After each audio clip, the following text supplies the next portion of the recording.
welcome to today's tutorial on Gustav Klimt. He was an Austrian symbolist painter, lived 1862 to 1918, so over about 100 years ago we're looking at.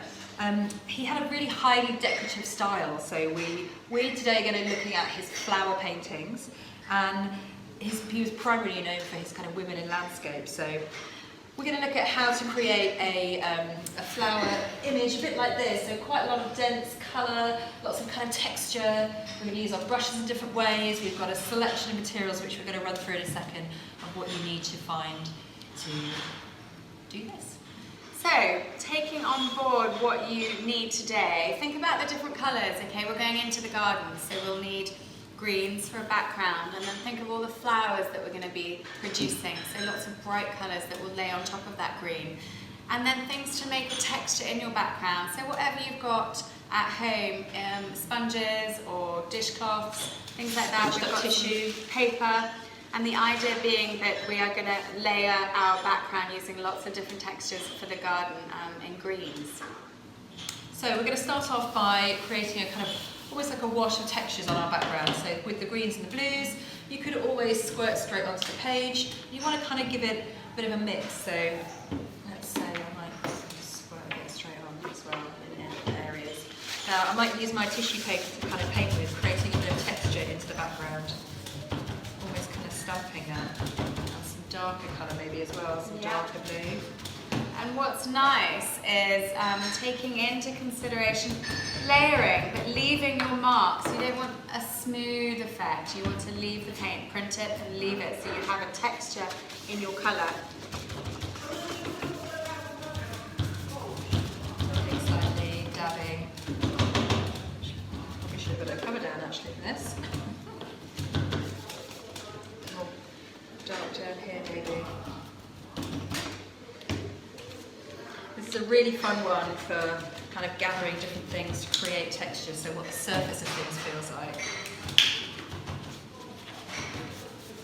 And it will be a bit messy, because I'll be getting it on my hands, so do pop something on you don't mind getting a bit messy in. Okay. So we want to get rid of all that white in the background. Okay. Wonderful. It's feeling very kind of gardeny already with those kind of deep greens and kind of limey. Okay, so using this scourer to add that texture, you can see you've got a very different feel from sort of the area over here as you have down in the green section. Go right to the edges. You can rub a little bit, so I've got a bit of a smooth texture maybe down there. There we go. Go over a bit of that up there as well. Oh, I'm quite happy with that, I think. Great. Right. Okay, so now our background is a bit drier. We're going to start by adding some of our flower shapes. Now obviously some of the flowers you want small, some of the flowers you want big. I'm going to start off by using these corks. So hopefully you can use some of these from the wine bottles in your house. Save them, each time you have a bottle of wine, save them and cut them in half. So you've got lots of different corks, you can use them for all the different colours. So Chloe's going to start applying the flowers using the corks and stamping and printing those down. And I've got a paintbrush, so you can use lots of different things to create that sort of effect of a garden in summer. And I will add details as well, but also I will add smaller flowers. Like Chloe said, you're going to have big ones and little ones. Actually, another nice texture to use, if you've got any bubble wrap, you can, once your background is done, you can kind of press textures into the paint as well before you get. So I'm going to dot around some of these cork shapes. I might even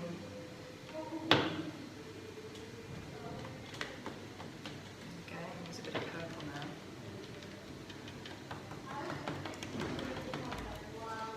So. Building up the garden with lots of different sort of ways in which to print that colour down. Using your brush to print as well, I think is also key. So rather than stamping and stroking, you can use it to print, to build those beautiful shapes that you might come across in the garden. Do you want to imagine that it's almost a bit like an impressionist style of working, and that we're trying to give the impression of a dense, garden border. It's just, everything's coming to bloom. It's that part of the summer where you go into the garden or into one of your local parks and there's gorgeous wildflowers everywhere. And if you squint your eyes, all you kind of see is that mass of colour and different textures and different shapes of petals and things like that. So I might do a few more corks and then I might change to another, maybe get involved with the brush, but maybe a different size brush or the other end of my brush or something like that.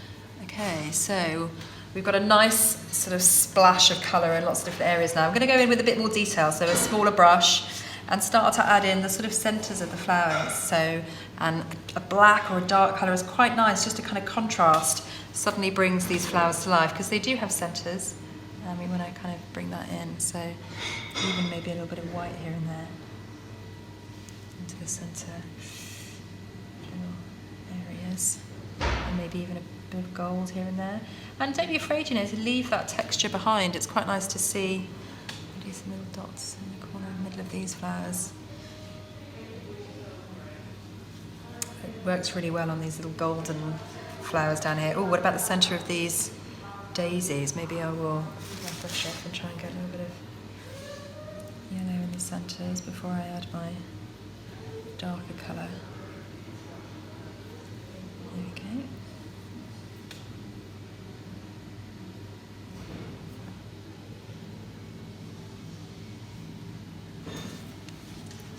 No, let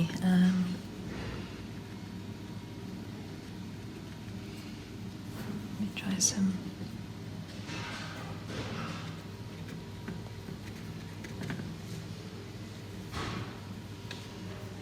Guys, look at our amazing GUSTAV Klimt garden piece. Some really lovely textures in there, and like Chloe says, she used corks from wine bottles, so save those, and sponges and tissues and bubble wrap even, and that layering effect, so doing your background first and then building up that lovely texture, all the different blossoms and the flowers coming through, and there we have it. Enjoy, we can't wait to see your own versions, so please hashtag Picassos in the park at home, and we look forward to seeing them.